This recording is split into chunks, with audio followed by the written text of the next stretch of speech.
I never wear clothes that have not been worn, and I'll never buy a car like from the showroom floor. I'm not into vintage, but into old, if you know what I mean. I like clean, but I appreciate the dirt in the corners of a TV screen. Building a community is not as easy as it seems. I thought that it would be like milk from an ice cream machine, smooth, but it wasn't. So never mind my lingo, never mind my sequences. Got a lot of cool friends, yeah, got a lot of dick friends too.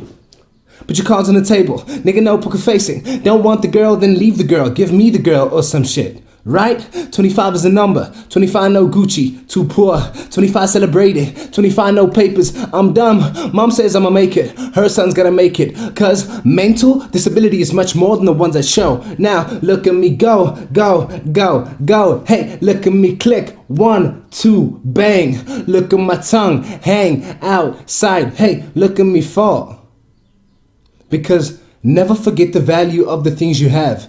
Never take for granted the views from the bus as you pass. Laugh at the jokes that old people make, cause in a whisper of the wind a beating heart they forsake. Like, I was two, then she died, then she died, then she died. How I wish that mistakes could be corrected, but the blessing of faults is that they become a lesson. The hammer and the sickle never work, never would. The heart wants gold and the want grows old. People want to own what they never worked for. It's a lust for the money, it's a lust for the world. You gather what you can, but it's never enough. You want another man's woman and the plot thickens. So please understand my heart. It's the small things neglected that make the biggest impression.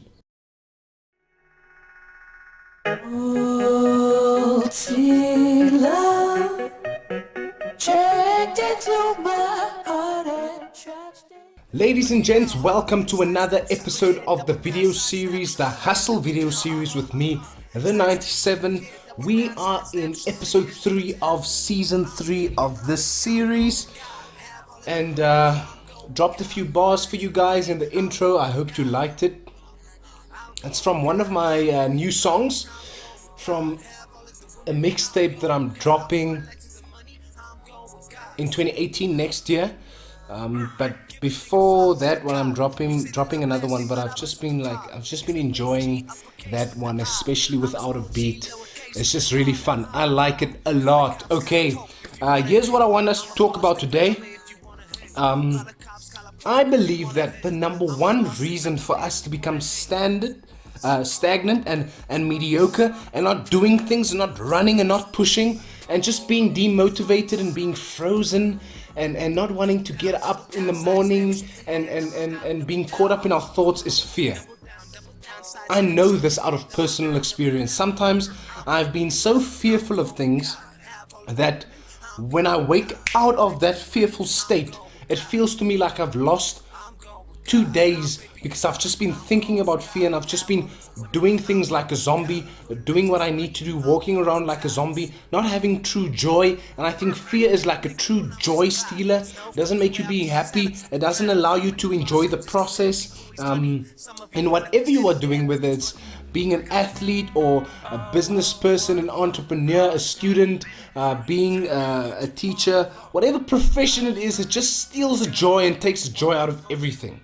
And so I think the number one reason why we are not joyful in the process of things is because we are scared, and it really just makes us stagnant. And I want to give you like 3 myths, tell you about 3 myths of fear. Number 1, first one. People say that we are a fearful generation and that people who came before us, our parents and their parents, weren't as fearful as we are, and that's a total myth, okay? We are not a fearful generation. People have always been scared. People have always been scared. The difference between them being scared and us being scared are the things that we fear and the things that we are scared of. That has changed, but people have always been scared, okay? It's like a defense mechanism, basically. It's a defense mechanism. That's what fear is. Your body, your mind wants you to be uncomfortable, and change is uncomfortable. And so as soon as you want to do something that's going to change your circumstances or that's going to be dangerous, your body or your mind tells you not to do it. And so it's basically your body trying to defend you from being in an uncomfortable situation, or your body's trying to protect you from being in a situation where you might be shamed, or where you might be vulnerable and so forth. So it's basically a defense mechanism. It's natural and it's been around for ages. Number two, fear is not always fake evidence appearing real. I know that that's like a cute thing that people like to use, like fear is just fake evidence appearing real. Sometimes we are scared of actual things that are actually coming for us, that will actually happen. And like I always speak about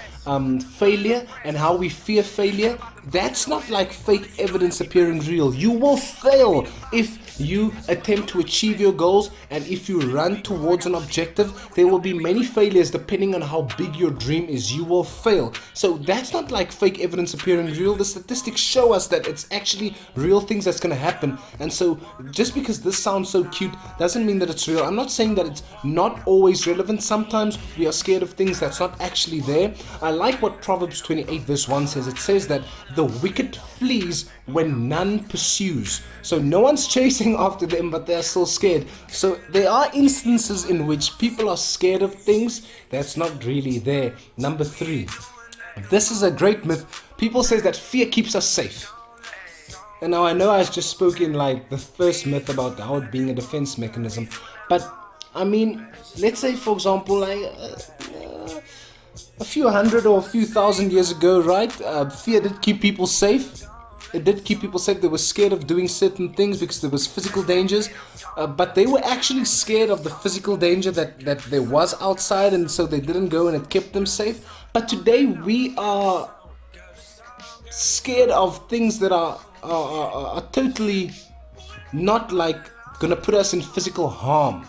Okay, the type of fears, like I said in the first point, is different now. We are living a cushioned life. We are so safe, and the physical dangers aren't as great as they used to be like 1,000 years ago, a few hundred years ago. So fear, don't become comfortable with fear and say, okay, I'm scared and therefore I am safe. No. Don't believe that lie. It's a myth. Okay, it's a myth. Fear does not always keep you safe in today's day and age, right? Now, I have one call to action for you guys. I'm like serious about this. One call to action. One call to action. Psalm 34 verse 4. I sought the Lord and he answered me, and he will deliver me from all my fears. I mean, that's seriously, that's what gets me out of it, man. I mean, yesterday I was traveling home and I was so scared of nonsense. Scared of dying. Scared someone's waiting for me around the corner. Just these silly fears that are creeping up in me for the past 2 days, and it's just crippling me so that I can't do what I want to do, what I'm supposed to do. Right? I can't just do what I want to do, focus on my goals and go for it, like focus on pushing my book and selling it, focusing on producing content so that I can push it out there.